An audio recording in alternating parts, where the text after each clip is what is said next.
Jody. All right, take it away, Michelle. All right, so I'm going to go ahead and share my screen.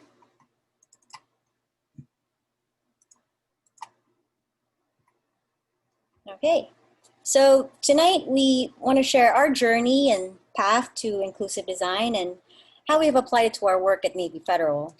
We have some great examples and stories on how this practice has changed and shifted the way we think as designers, and realize that our decisions and conversations really do shape the things that we make. And our path to inclusive design started about 3 years ago when we attended the An Event Apart Design Conference in Arlington, Virginia. Sorry about that. And one of the presenters at the conference, his name is Michael Austin Sue. He is the lead inclusive designer from Airbnb. And his talk on inclusive design and how his team applied this practice into their digital space changed our lives forever. Another person to note that heavily influenced our talk today is Kat Holmes. Kat is a leading authority on inclusive design and is the author of Mismatch, How Inclusion Shapes Design, which we highly recommend reading. And her teachings, along with other disability advocates, enabled us to switch our mental model, to challenge our biases and our assumptions on the things we work on, especially how we think about human diversity and how that affects the importance of accessibility. The term inclusive design has been around for a very long time, but the first time we heard about it was at the conference, and we wanted to understand what it meant and how we can apply it in our daily lives as individuals, as designers, and also as a community. And through all of our research and thinking about our own personal journey, inclusive design has opened up our minds on how we gather input on solutions, not only from people who are similar to you, but also from those with a widely different point of view. So what is inclusive design? What does it mean? We started doing our research and found a definition from Kat Holmes, and we think is the most beautiful definition we've heard. And it's simply this: inclusive design is a practice, it's a methodology. It doesn't mean you're designing one thing for all people. It means that you're designing a diversity of ways for people to participate in a shared experience with a sense of belonging. And the key thing to remember is that you're designing products with rather than for excluded users. And having that mental model of designing with can create elegant solutions that will benefit a wider range of people. Design requires not only ingenuity, but also humility. And yes, it must solve problems, but it must also work for those who are excluded to improve their experiences. And I love this line from Kat Holmes. She says, to achieve inclusiveness, we need to first look at who we are excluding. And a great example of how you do it and how you include your audience in design with a population rather than for a population is the Xbox Adaptive Controller. So Xbox is great. They've done such a great job rethinking how they approach their design so that can be used by anyone, even gamers with limited mobility. And an important part of the process was working with extended communities and disabled gamers, getting their feedback and expertise on the use and feel of the device so that everyone can play. Some of the features of the controller: it has 2 super large buttons that are very light to press. It has multiple input jacks in the back. I think there's about 19 of them, so that gamers can attach all sorts of cool accessible accessories such as joysticks, buttons, and switches. And they also realized that gamers would probably use this controller on their laps or maybe on a table in front of them, so they made sure that edges of the device remain smooth and rounded. Even down to the packaging of the controller. Disabled gamers helped Xbox design an accessible packaging so that users with limited dexterity, who might be using just one hand, or maybe gamers with one arm, can easily open the box and remove the controller. The introduction of the Xbox controller is monumental. And the key to success is that they opened up their platform to a wider range of people by bringing in designers and users with a range of abilities and disabilities into the process.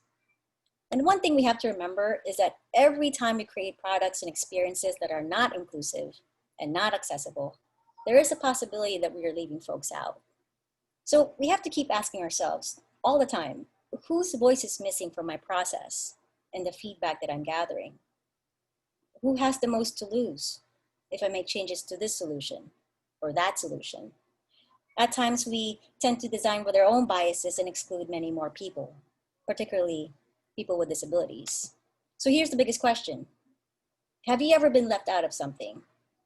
Or Do you remember the time when you were the last one picked in school sports like basketball, softball, or soccer? Have you ever wanted to go into a place that didn't allow you inside? How did that make you feel? We all experience exclusion in more ways than ever before. But the thing is, we all know how it feels to be left out of something, right? And it hurts deeply when you are left out, when we don't fit in, or when products or services do not feel as though they were built for us. We feel excluded, frustrated, disappointed, or even upset. And I can only imagine what it feels like to live in a world that tells you that you were an afterthought, an unnecessary cost in a budget, or a task that we'll get to later. This awesome picture right here with that awesome cool haircut was taken in Manila when I was 8. I grew up in Manila, Philippines, born and raised, and I migrated to the United States when I was 13 years old with my mom and dad and my younger brother. And as an immigrant growing up in Virginia in 1989, my parents and I had a lot of conversations about diversity, about religion, ethnicity, nationality, thinking style, and personality. It was very much a core part of my life. And looking back and even thinking about how we talk about diversity now, we often talk about it in the same way, in the same list, the same form, the same categories. To list a few, we talk about gender, race, age, ethnicity, sexual orientation. And it's this kind of list that we go through over and over again. And disability is often mentioned last. And sometimes we forget to mention it at all in that list of human diversity. Often people think of disability as a burden, and that's a dominant disability story. But we can shift that story and make disability as an opportunity for solutions. We have to remember that disability is never a barrier. Most barriers that exist are mostly created by society. In 2001, the World Health Organization redefined the definition of disability from being a personal health condition to a mismatch interaction between the features of a person's body and the features of the environment in which they live, also known as a social model of disability. People are disabled not by their bodies, but by the fact that our society is not accessible. We have to remember that every choice we make as designers determines who can use our products and make sure everyone has access to what we create, regardless of ability, context, or situation. And I want to share a few more examples showing the barrier that exists in design and in our environment. So here's a picture of a freeway called the Long Island Parkway, or it's called the Long Island Expressway in New York City. So Robert Moses was this master builder of New York back in the 1930s through the late 1950s. And he shaped and reshaped large areas of New York and how it looked. So Moses, featured here on the left, designed the height of this overpass to be 7 feet, 7 inches high. He purposely designed it this way, low enough that public buses could not drive under them. So this effectively blocked Long Island from working class families and families with low income who relied heavily on public transportation during that time, thus creating a physical barrier to the parks and shops and beaches that Moses had created on the other side. Another example of barriers and a way to steer human activities are these benches designed with rounded armrests or shallow seats to discourage homeless people from sleeping on them, also known as hostile architecture. And it says a lot about a culture when solution to homelessness is to put spikes on public services. Of course, these kinds of barriers exist in the digital work that we do as well, especially when creating websites or mobile applications. 70% of websites are breaking the law on accessibility. Lack of basic accessibility is a very high percentage in several companies and organizations today. And in essence, creating those same barriers for millions of people from participating on the internet. At the end of the day, we want to make sure users of all abilities can participate and complete their goals with our products and services. So I'm going to go hand it over to Marie to talk about some of the work we have done at Navy Federal. Thanks, Michelle. Yeah, so I want to share a few examples of some digital barriers that we encountered on our design team. I don't know about you, but I had gotten used to designing wireframes and letting the visual designers and developers take care of the accessibility requirements. So from visual design, we often hear things like larger font size, dynamic text, color contrast. From development, we often hear about compatibility with screen readers and other assistive technologies. But what about from the UX side of things? UX designers can bring accessibility into their process before the design goes to visual and even development. So my example has to do with forms. And maybe a lot of you know this already, but I didn't. So I want to share because I think it's a great example and it's also pretty simple. So here's our form field. And as you can see, the label is inside the field. When the user clicks into the field, they can start typing their answer. But notice how the label has now disappeared. As the user types, the label is replaced by the answer. So we ran this design by a company we use that helps us check over our work to make sure that it was ADA compliant according to the WCAG standards. And this third-party company gave us approval as long as we had the screen reader set to read the label. But this time I did something a little different. I asked, okay, well, is there more we can do to make this more accessible beyond the minimum requirements? And who are we excluding here? And they said, okay, well, what about people with cognitive disabilities who are not using a screen reader? One could tap into the form field, making the ghost text disappear, tap out, scroll around, and then go to fill that field in later, but now the label's gone and they forget what's required for that field. Or another scenario, maybe they don't even click out of the field, but a second goes by and they've already forgotten what belongs in that field. So this is how we found out that we could also help people with cognitive disabilities as we design. Now the concept of cognitive disabilities, it's so vast and it's not always well defined. But in loose terms, a person with a cognitive disability has greater difficulty with one or more types of mental tasks than the average person. There are too many types to list. So some examples are autism, traumatic brain injury, dementia, ADHD, and dyslexia. So to include a wider range of users, this is what we did instead. Now when the user clicks into the field, the label pops to the top instead of disappearing. And as the user answers, the label remains visible. But what if we want to show other things like date formatting, instructional, or guide text? We can move this text underneath the form field. We can also use ghost text, but have it replaced as the user types, and then if they delete, it reappears. Of course, there are other ways to do this, but the main point to consider is that you don't want anything instructional to disappear, and you don't want to only rely on screen readers. So here's another quick example of little things we can do to improve. So who are we excluding in this error example? People who are colorblind? That's right, thanks Alexa. When a person has color blindness, they're not able to distinguish between specific colors. The colors look the same to them. What if they can't see the red text giving notice that an error occurred? So a simple fix would be adding another type of visual indicator, like an exclamation point icon, to illustrate that the error occurred. So it's always best not to rely on color alone to convey information. So that's just another small example of how incorporating inclusive design can benefit more people. So did you know 1 in 7 people on Earth are disabled, and 1 in 4 US adults live with a disability? So it's actually incredibly common, and some of these are visible, but some are invisible. The thing is, there are even more disabilities that we don't know about or aren't considering. So we need to make sure we're always asking questions and keeping accessibility on our minds. At times, we tend to do the bare minimum when it comes to creating an accessible website. But as UX designers, it's our job and responsibility to contribute and advocate for accessibility so that all users have a chance to experience our products, and we can benefit a much wider audience.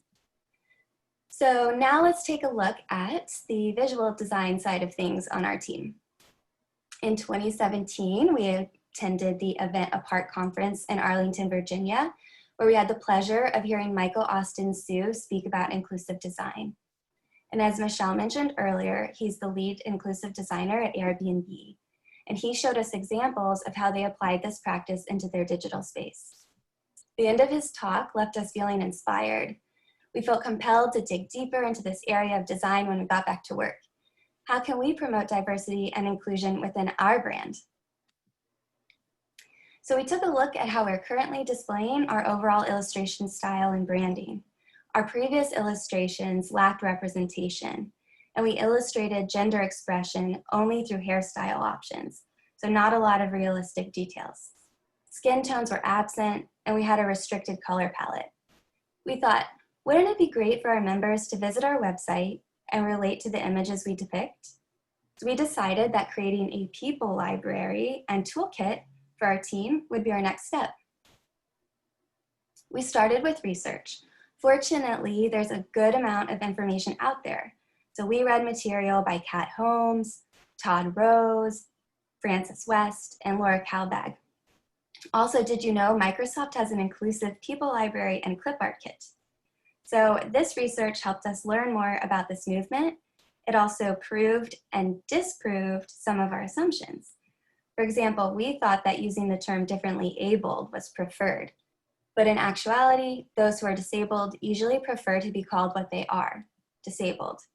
So it's interesting because we feel a stigma that's there, but it also shouldn't be. And by circumventing the title disabled, we're saying that there is a stigma and that there's something wrong with that person. And I don't know if we have all of this right, so still to this day, we are trying to navigate best practices. So we set some goals. We said, let's expand our illustration language to represent the people who make up our members. We will depict different cultures, ages, body sizes, abilities, lifestyles, and more. We can experiment with new ways to represent a diverse group of people, and we said that our illustrations should promote a spirit of collaboration and tell stories. We held a design sprint and opened this to UX designers and visual designers since our team has both groups. At our initial workshop, everyone brought examples of people illustrations they found online that they liked, along with a few first drafts. We wrote a huge list on the board of different categories we wanted to make sure we included for phase 1. This included clothing, accessories like glasses, hearing aids, therapy animals, prosthetics, skin tone, body type and height, disability, culture, age, lifestyle like military, the active type, indoor type, pregnancy, LGBTQ. And again, this was just our starting point in phase 1. We know that we'll expand on these categories as we move forward. So we picked a style that would fit with the Navy Federal brand, and we decided on our MVP, and then we allocated 1 illustration per team member. During our next sprint, we shared our second drafts. We then had a few designers compile our MVP assets into a phase 1 people library. So each element matches up like a universal puzzle piece. A designer can pick a skin tone, choose a hairstyle, choose from a variety of clothing and accessories, and choose appropriate arms and hands, and they all fit together seamlessly to build one person. So we now have a focus on full body figures with an inclusive framework, relatability, and relationship. We have various skin tones and representation of diverse members. More hairstyles and clothing options allow the expression of individuality. And we also made sure that the colors match well with our existing brand color palette. Now we didn't stop there. We also added elements and components in the spirit of collaboration by designing collaborative scenes. So each illustration is like a mini story, and the roles we give to each character matter.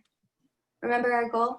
Illustrations, they should promote a spirit of collaboration that includes a diverse group of people bringing their different strengths at hand. So we show how people are interacting, how they're communicating and collaborating, and we're really bringing the human element into play. Now we had some challenges. Getting leadership buy-in. This is absolutely key because we needed the time and the resources to implement this process. For example, allowing for time in our work schedules to participate in the People Library Sprint. And we'll get to this later, but setting up user feedback sessions with disabled people. So we were actually really lucky to have our boss support us in our efforts. So this wasn't a specific challenge of ours, but it was definitely a potential challenge. Next is getting a team together, right? Because creating a culture of diversity and inclusion, it's not the job of a single person. It's a multifaceted effort. Finding ways to open up the lines of communication within our organization by sharing assets between teams and including other design teams within our company. right? So how do we get other design teams to actually use our people library? So even with our people library project, we had some gaps. We didn't get other ideas from people to make our decisions more inclusive and diverse. So going forward, we'll talk to extended communities and different groups of people, not just our team members. So I do believe that we had a great start, but there's so much more we can add to our process to be more inclusive. And we plan to make our illustration brand even more representative of the real world. For example, including invisible disabilities. So the challenge here is figuring out how to actually do this. Being an inclusive designer is like yoga. It's an ongoing practice. The process can never really be finished, but we're inching our way towards something better. And I now want to hand it off to Alexa to talk about how inclusion has showed itself and come up in history. Hey, so as Marie discussed with the People Library, we focused heavily on diversity and making sure all types of people were included in our illustrations, right? And this diversity is really important to good product design, which, as Marie mentioned, brings us to the history of how we got here. So people didn't used to design for a diverse range of people. A long time ago, there was a flawed view that designing for the average person would account for the majority. Think about like a bell curve from statistics that you see here. This was known as the law of averages. So why is this theory flawed? To explain why this law is flawed, I want to share a story. In the 1920s, the military wanted to create a cockpit that could fit the average soldier. They believed that creating this for this theoretical average would allow them to save money and account for a majority of men. They sampled measurements from hundreds of male soldiers to come up with the average soldier who the cockpit would be built for. However, in the 1940s, they learned something was wrong.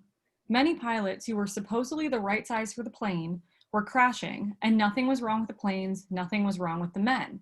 So to solve the issue, they conducted another study in 1950, this time with 4,000 men. They took measurements of a variety of physical elements that they believed to be relevant to using the cockpit.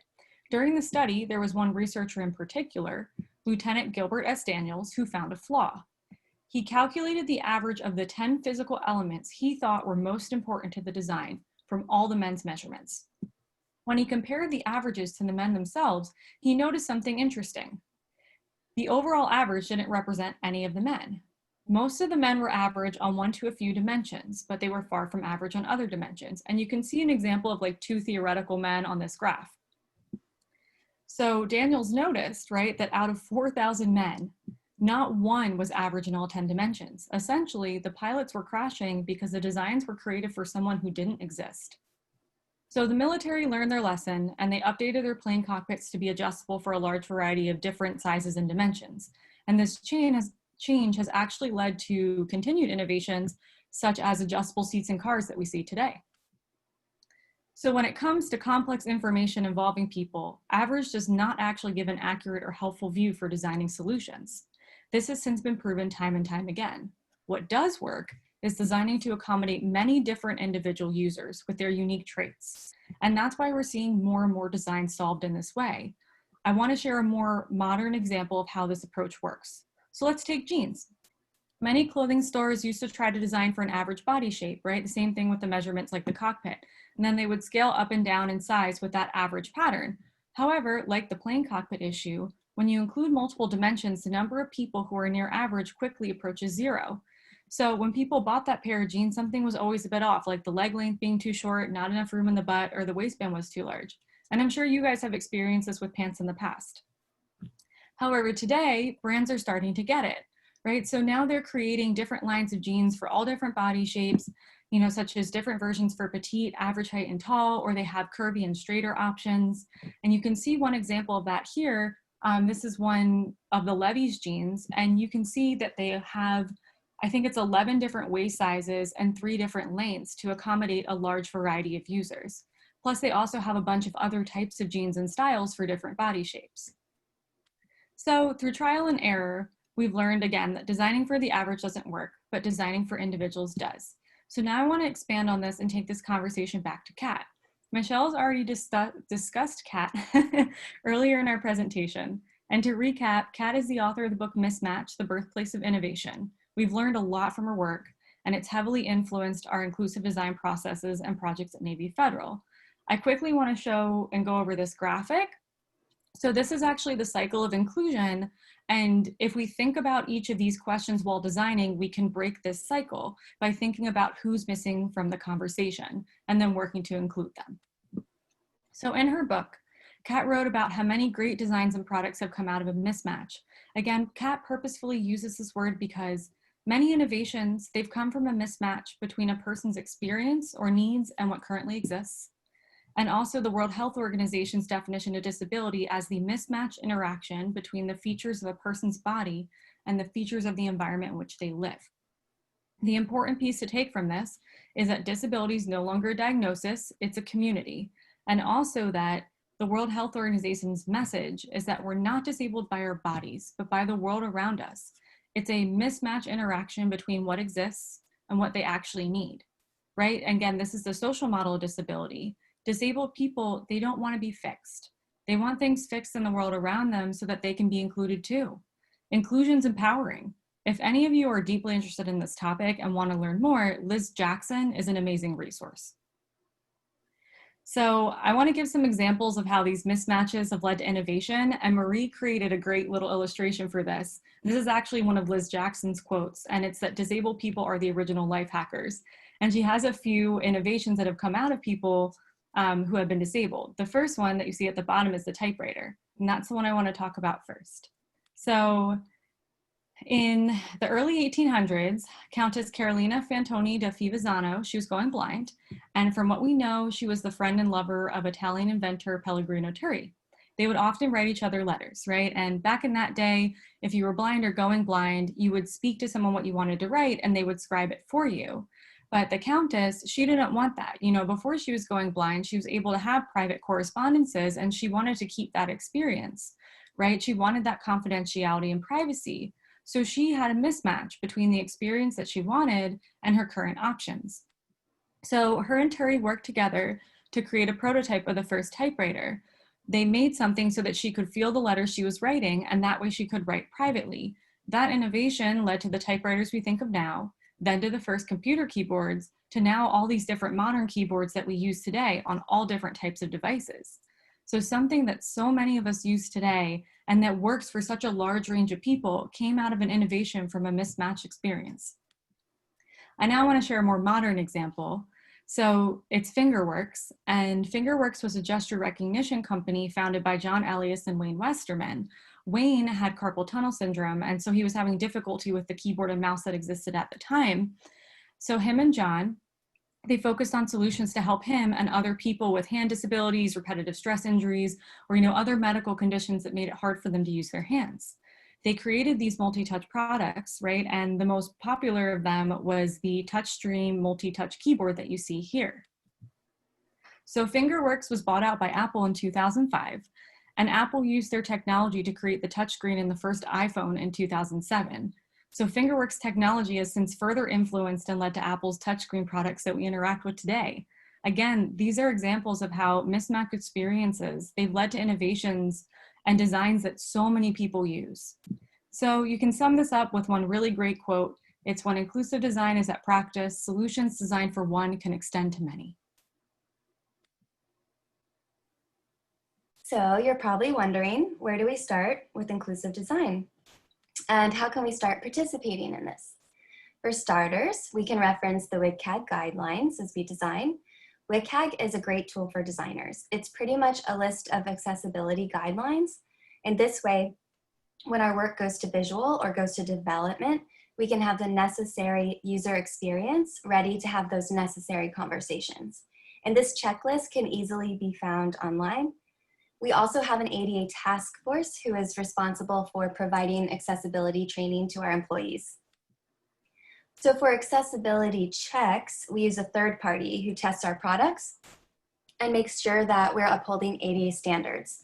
But even before that, we have a QA department who runs internal tests for us.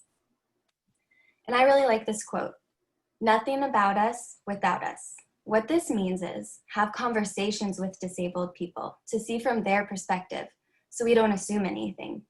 Test more diverse people.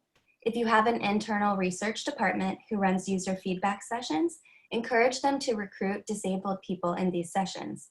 More often than not, disabled people are willing to provide feedback because they want to be able to use your products and be included. If you do this, make sure you include them throughout the process by including them from the very beginning. Another thing is to foster relationships with disabled people.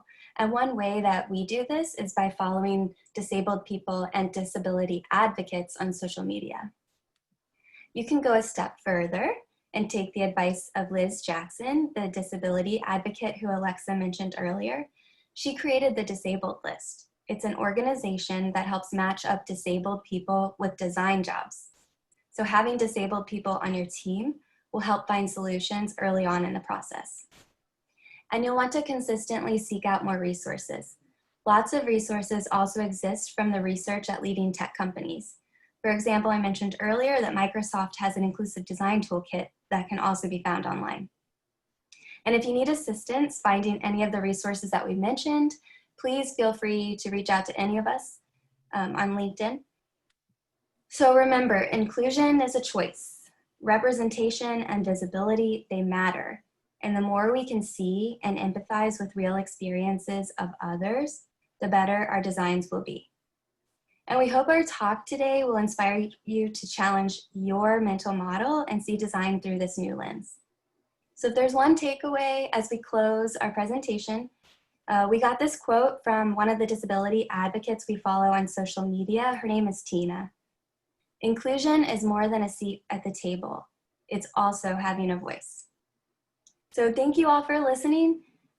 We also want to thank Kelly for interpreting for us tonight. Thank you, Kelly. And Anna for doing our closed captioning. Thanks. And now we'd like to open it up for questions. That was a great presentation. Thank you, guys. So I'll start running down the list. Some great questions coming through. And I'll start with the sequence that they came in. So this first one came from Ron Novak. What is the most challenging thing, technically, when trying to be inclusive in UX design? The most challenging thing. So I have one thing I'm sure Michelle and Alexa will add. Me personally, it's actually sometimes finding the time, right? Meeting deadlines. So just working in this new like element to your process. Right. For me, I think it's actually just starting the conversation. I mean, without that, if you don't start the conversation, if you don't even think about inclusive design, you can't even start anything. So, I mean, we all have biases and we can't understand every culture, every preference. So I think it's always important to get that conversation started. And my experience is similar to Michelle's. The only different piece I want to add is having that conversation specifically with developers, because I've noticed that on the design side, we can capture a lot, but then sometimes on the dev side, they forget about accessibility, or they don't think about screen readers or miss the point that we're trying to show. And so keeping that conversation going and communicating about why these elements are so important in your design really helps. Great, thank you. Second question from Carson Collier. Do you have any suggestions on getting this conversation started with the boss who's stuck in their ways? And you've kind of touched on this a little bit, but I think this is a great question in terms of how to facilitate this into an organization or department that's looking to get inclusive. Yes, okay, that's a great question, thank you. All right, so we actually follow, or we get a lot of tips from an advocate named Haben Girma, and she has 4 really great tips. So the first one that this is what you can say to your boss, right? You can reach more people. So if you're making your products more accessible, you'll reach a wider audience. And then if you need to give your boss numbers, remember 1 in 4 US adults live with a disability. So disability is more common than we think. The second thing is content discoverability, right? So if you make your website more accessible, your content is more discoverable.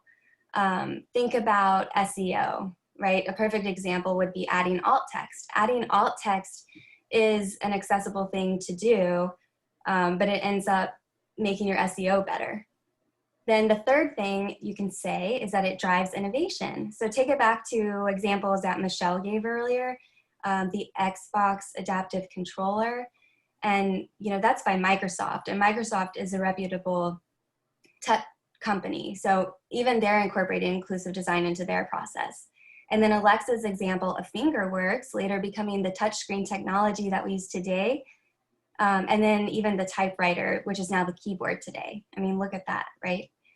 The last thing, and I think this is like the best thing, this is the last thing that Hobbins says, if you're still not convinced, guess what? It's a legal requirement. So Yes. WCAG, this is a standard. It's a legal requirement. And depending on your company, you'll fall into one of the 3 levels that WCAG has. So there's single A, double A, and triple A. I think, yeah, Navy Federal, we're legally required to have our website meet the double A standard. And these guidelines, they're free to access. All you have to do is you just Google WCAG. And you can even get certified in this if you want. So when your boss hears that it's a legal requirement, it might, make them budge a little bit more. No, that's great. And I think this touches a little bit on a follow-up question from Sarah Jew. It's like, I would also like to know how to effectively explain the value and worth of inclusive design. So you started to touch on that. I want to see if there's anything else we might want to add to that particular question. The value of inclusive design, you said? Yep. Yeah, so I guess it's very similar to Marie, right? Guess disability market is an $8 trillion market. First of all, it's good business, right? And second, it's the right thing to do. So when we, let's say, when we incorporate accessibility into our work, into our lifestyle, then we kind of open up the market to a wider range of people. So this is always a good thing. Yeah, and I mean, we've said this a few times, but just the fact that it drives innovation, right? Like the world will continue to get better with technology just because of these innovations. Mm-hmm. And I want to add, I also looked this up because I was curious. A lot of companies that have inclusive design, they actually have better metrics, happier users, they become more popular, right? So they're more likely to attract new users. So there's kind of a positive influence that happens when you add inclusive design to your workflow. Fantastic, thank you. Next question, this is from Scott Cutler. I've considered using a website to analyze my site's accessibility.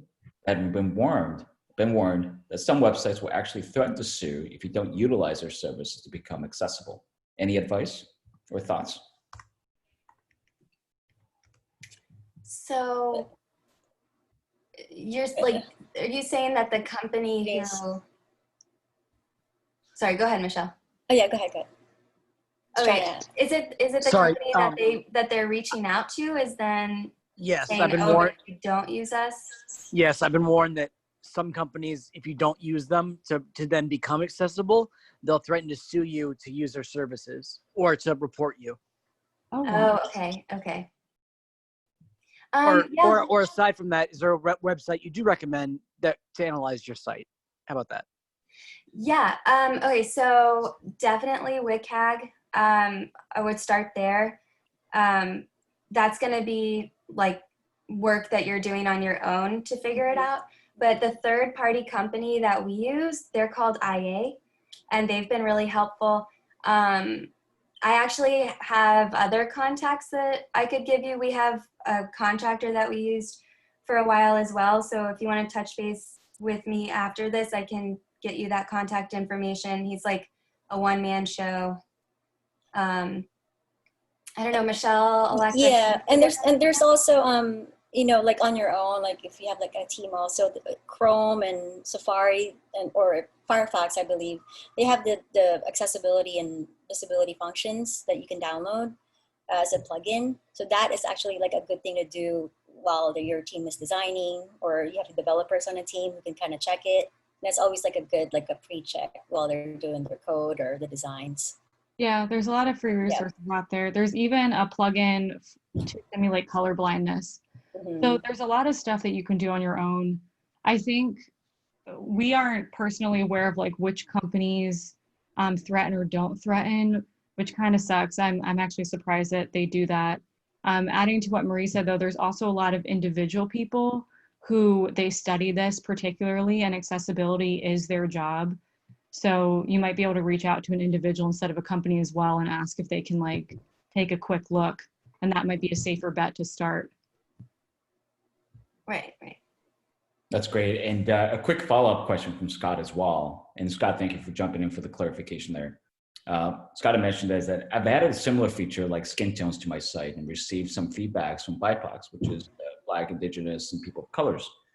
That if having such a feature was racist. Do you have any advice there or thoughts? So he added photos. I added to user profiles. I let it so they could add their own skin tone. And I was told by some people that they thought that was racist, that was an option. Huh. Who are those some people? Yeah. By the BIPOCs, other people of color.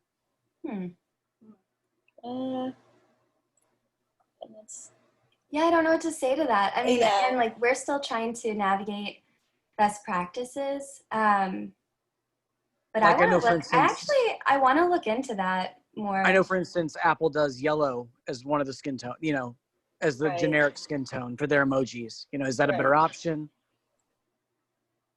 I mean, if you provide different, so from your end, you provided already different skin tones, like a variety of shades. Is that what you're saying? Yes. I think that's like, I mean, I'd probably do the same thing too, provide a variety of shades so people can just pick. Right. Yeah. So I think it depends on your brand, right? Really, at the end of the day, you want to listen to your users. So say that you have one user out of 100 who's making that comment that they feel it's racist. Like you said, you can add an option of a neutral tone, so like a yellow or even a blue or something that doesn't pertain to a particular race. And then let everyone else, if they want to use their actual color, use their color.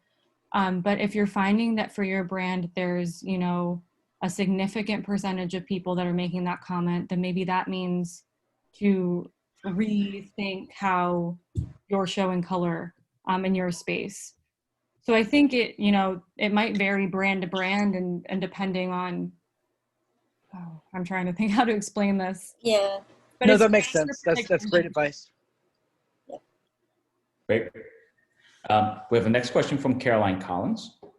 I'm wondering if Michelle and team might talk even more about their approach to inclusion right from the start, from the creation of products and ideation and or before. So I guess the question is like, how do you get this started and right from the very, very beginning? What are some of the consideration and thoughts that goes into an appropriate inclusion process? Gotcha. Yes, it's a great question. I guess I'm gonna piggyback what Marie said earlier on one of her slides. She mentioned that inclusion is a choice, right? And we all have biases, and we can't understand every culture, every preference, or every individual need. But when we commit to inclusion, when we commit to striving to do better, when we commit to calling out bias, to owning up to our mistakes, only then we can start building more inclusive products and services.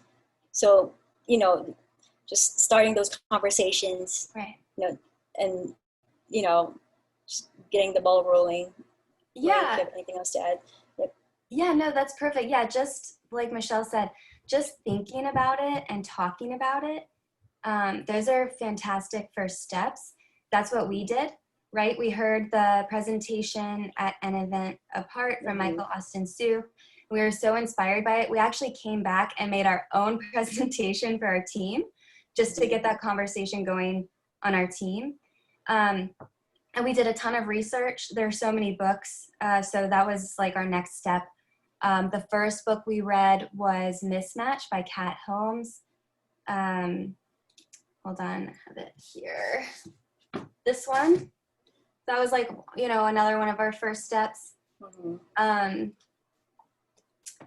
Really just communicating it, throughout like just your team, and then it kind of spreads out to the whole company. Yeah. And then, you know, and just keep advocating. Right. And then Michelle, you read a sprint book and you came up with a plan and presented it to our boss, and then she approved us, like, you know, starting that project. So I think really the research in the beginning helped us a lot.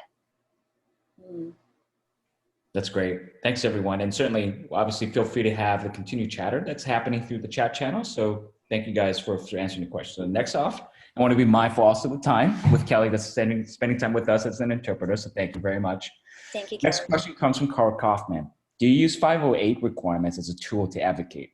The reason I ask is I've been on projects where the organization actually lost key clients due to not being able to meet the lowest bar. I advocate for it all the time, but it's often brushed off as an afterthought. So may I ask, like, let's say during your conversations with your manager or your team, did they ask any specific questions, or how did you start that conversation? As a matter of fact, what I did is, I mean, I'm not going to name the organization where this happened, but they lost Microsoft because they couldn't even come out here and meet the base minimum requirements. I, of course, talk about, say, when it comes down to designs, that I'm going to include accessibility and even point out highlights, like, say, doing a web AIM test on it. The thing that's interesting, though, is I will point this out and talk about how it's becoming more of a requirement, and also that there have been other Fortune 500 companies that have been subjective to very expensive lawsuits as a result. Yes. I find oftentimes, though, is people just feel they're just looking at the look and feel. And oftentimes when it comes down to project management, and especially on agile teams, look basically on kicking it out the door and having the key minimum requirement. And unfortunately, that just seems like something that gets tacked on at the end. Right. You mentioned agile. So is that during your agile, I guess, like your sprints, do you include accessibility within the like the stories, or how does it work for your team? Like how do you sprinkle in the accessibility throughout your process? I try to do that on all of my projects. What I found interesting, and I don't know if you've ever come across it, I've seen discussions online where people take user accessibility, basically when it comes down to user acceptance tests, and substitute them for user testing. And of course, I think user testing would probably uncover some of this, but I just think that there are a lot of organizations that are still hidebound. Yeah, I think you need more people on your team with this to help advocate, and you need that leadership buy-in. Yeah, that's the key part, you know. Yeah, I agree. Yeah, I mean, that really is a challenge, I think, to a lot of people. And you know, I will admit we were lucky that we got our boss to buy in early on. I don't really know what we would have done if we didn't. So keeping that conversation going, and like Michelle said, trying to sprinkle it into the agile process, I think that's a good idea too. Thank you. Good question. Next one from Robert Lewis. Are you able to disclose which testing tool you're using? I'm evaluating several accessibility companies that would like to know who or what other folks are using for auditing. Yeah, we use IA. But I'm not sure what the tools that they're using. I know it's very similar to the Chrome plugins that we have, but I know they have a little bit more advanced tools. So I'm just not sure the name of the tools. Yeah. And we have a QA department, so let me ask them and get back to you. Yeah. That's great. Yeah. This is a question from someone very familiar. This is Dana Frank.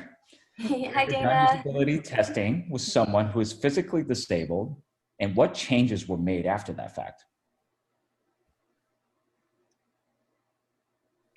Right. So actually, before quarantine, because of COVID, we were starting that whole process, and we were talking with our research team, our internal research department, about recruiting disabled people.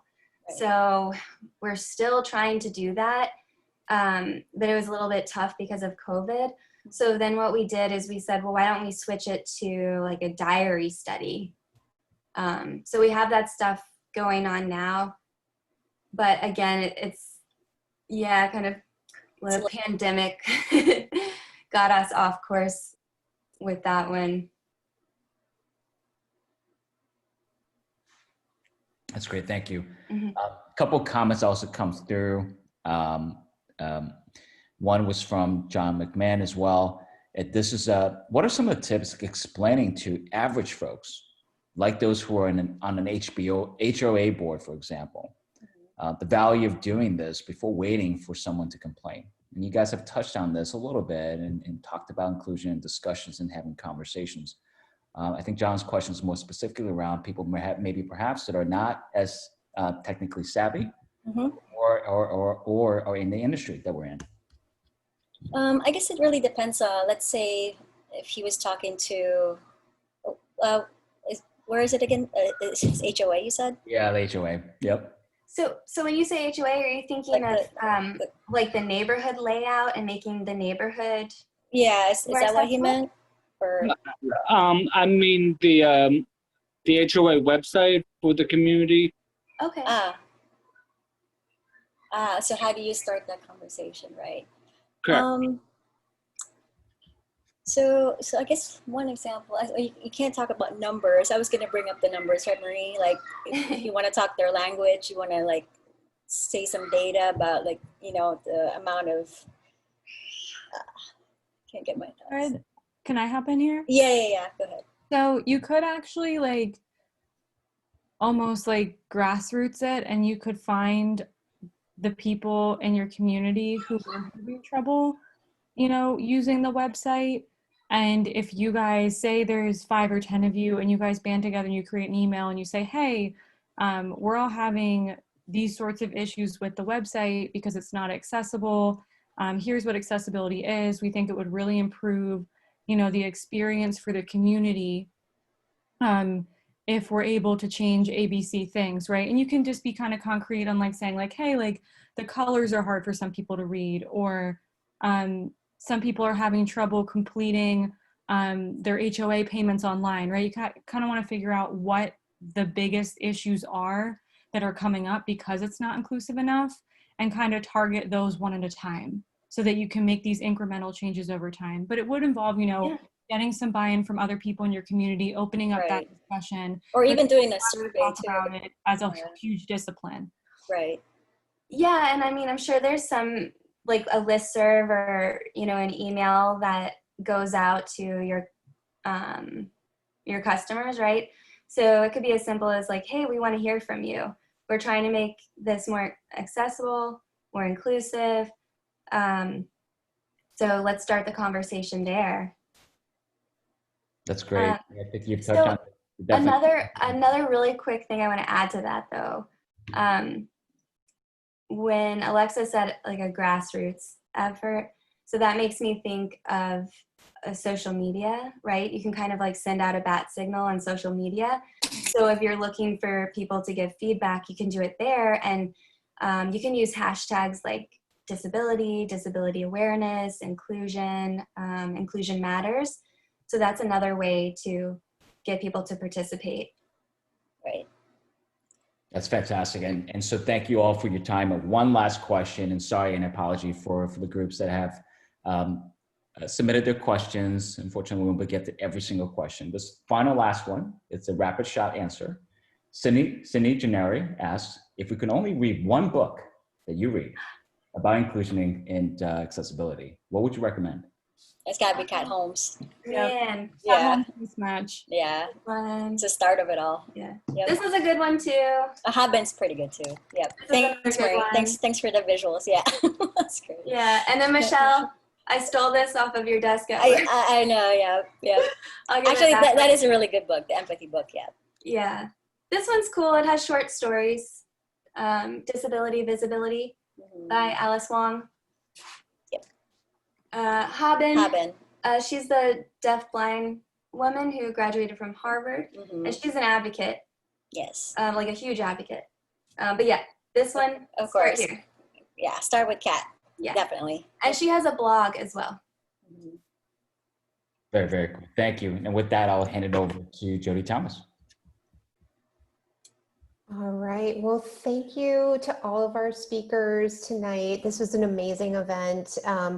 Like Alex said, I know there's a lot of conversation going on in the chat that maybe we didn't get to your question or you still have that. So please feel free to reach out to our speakers on LinkedIn and maybe keep the conversation going. We do have a Facebook group and a LinkedIn group as well if you guys want to chat about things there. And definitely special thanks to Kelly as well as Anna for doing the closed captions tonight. Thanks, Kelly. Thanks, Anna. Thank you so much. Thank you. Awesome. We're going to have our October event announced soonish, so please keep keep a watch on all of our social media. But again, thank you to our speakers tonight. This is a really great event. Thank you so much, guys. Sure. Thank you, everyone. Thank you, Jody and team. Hey, Michelle Marie, can you write the other books for Sarah in the chat? Yes. Yeah. And we'll get those books posted up on social media too, since we had such great recommendations for everybody, because I know the chat goes away as soon as we shut the meeting off. Oh, gotcha. Gotcha. Thanks, Jody. Thank you. Thank you, Jody and team.